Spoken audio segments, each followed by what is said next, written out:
The Book of Genesis, Chapter 8. God remembered Noah, all the animals, and all the livestock that were with him in the ship. And God made a wind to pass over the earth. The waters subsided. The deep's fountains and the sky's windows were also stopped, and the rain from the sky was restrained. The waters continually receded from the earth. After the end of 150 days, the waters receded.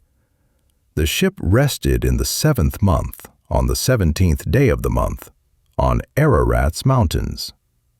The waters receded continually until the 10th month. In the 10th month, on the 1st day of the month, the tops of the mountains were visible. At the end of 40 days, Noah opened the window of the ship which he had made, and he sent out a raven. It went back and forth until the waters were dried up from the earth.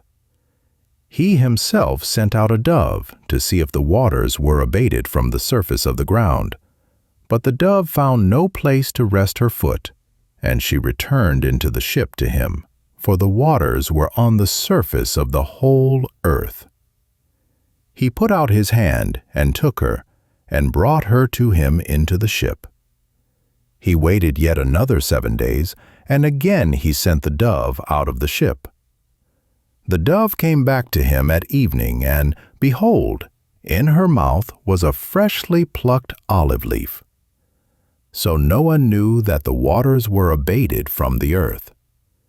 He waited yet another 7 days, and sent out the dove, and she didn't return to him any more.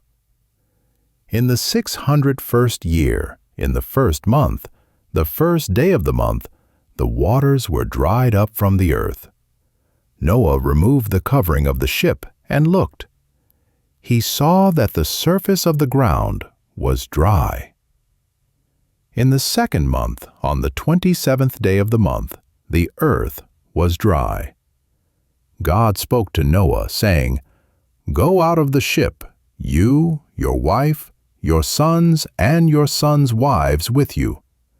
Bring out with you every living thing that is with you of all flesh, including birds, livestock, and every creeping thing that creeps on the earth, that they may breed abundantly in the earth, and be fruitful, and multiply on the earth."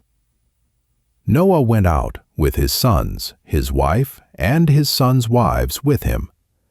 Every animal, every creeping thing, and every bird, whatever moves on the earth, after their families, went out of the ship. Noah built an altar to the Lord, and took of every clean animal, and of every clean bird, and offered burnt offerings on the altar. The Lord smelled the pleasant aroma. The Lord said in his heart, "I will not again curse the ground any more for man's sake, because the imagination of man's heart is evil from his youth. I will never again strike every living thing as I have done.